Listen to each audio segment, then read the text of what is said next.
এটা হচ্ছে দিনের দীঘার মন্দির। দীঘার কোন মন্দির তোমরা অবশ্যই কমেন্টে জানিও। যাই হোক, এটা হচ্ছে জগন্নাথ মন্দিরের গেট, প্রথম ঢোকার গেট। আর মন্দিরের ভেতরে ঢুকতে গেলে এই যে বড় গেটটা দেখলে ওইটা, আর এই যে বড় গেটটা দেখছো, এই গেটটা দিয়ে ঢোকা হয়। এবার এদিকে প্রথম যে গেটটা পড়ছে বাম সাইডে, সেটা দিয়ে ছেলেরা ঢোকে, বাম আর ডান সাইডটা যেটা ওটা দিয়ে মেয়েরা ঢোকে। ওখানে ভাগ করাই আছে। তারপরে ওখান দিয়ে ভেতরে ঢোকা মানে অপূর্ব দৃশ্য, সেই দেখতে দেখতে এই হচ্ছে মন্দির। ঠিক আছে, সত্যিই মন্দিরটা খুব দারুণ, মানে শান্ত পরিবেশ একদম। নমস্কার বন্ধুরা, আপনারা সকলে কেমন আছেন? আশা করি খুব ভালো আছেন। আর সবাইকে আরজে রানীবাণী ব্লগসে স্বাগত। এখন তো আমি রেডি হয়েছি, তোমাদের একটা জিনিস দেখাচ্ছি। প্রথমে কথা দিয়েছিলাম না ব্যালকনি থেকে দীঘা দেখাবো, এই হচ্ছে আমাদের ব্যালকনি। ব্যালকনি থেকে এই যে সি বিচ দেখতেই পাচ্ছ তোমরা, ভিউটা সেই। যাই হোক, তোমাদের সঙ্গে তো এইটা শেয়ার করে দিলাম।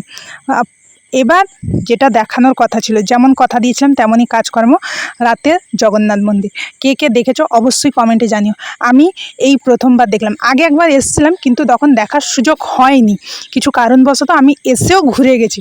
যাই হোক, এবার তো এসছি, ভেতরে ঢুকেছি। আর এই হচ্ছে সেই ঘাট যেখানে জগন্নাথ দেবের স্নান যাত্রার সময় স্নান করানো হয়। যাই হোক, আর এইটা হচ্ছে মন্দির চত্বর।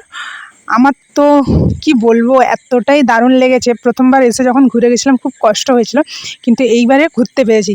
তবে একদিনে প্রচুর দৌড়েছি, এটাই একটু কষ্ট হয়েছিল, কিন্তু এই সৌন্দর্যের কাছে না সব কিছুই হার মেনে যাবে। আর এখানে একটু কষ্ট বেশি হওয়ার কারণ হচ্ছে এখানে না গাড়ি ভাড়ার দাম এতই, তুমি এইখান থেকে 100 মিটার যাবে সেটাই 50 টাকা।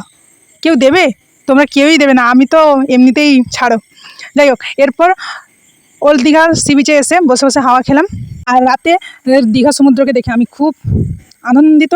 যাই হোক, তারপর সব বন্ধুরা মিলে দীঘা এসেছি, মাছ খাবো না এটা হতে পারে, তাই 1 প্লেট চিংড়ি মাছের অর্ডার হলো। যাই হোক, মোটামুটি এটা খাওয়ার পর অনেক কিছুই খেয়েছি, কিন্তু এখানেই আজকে শেষ করলাম। দেখা হচ্ছে নেক্সট ব্লগে। আর ভালো লাগলে অবশ্যই লাইক কমেন্ট শেয়ার করে যাবেন। টাটা।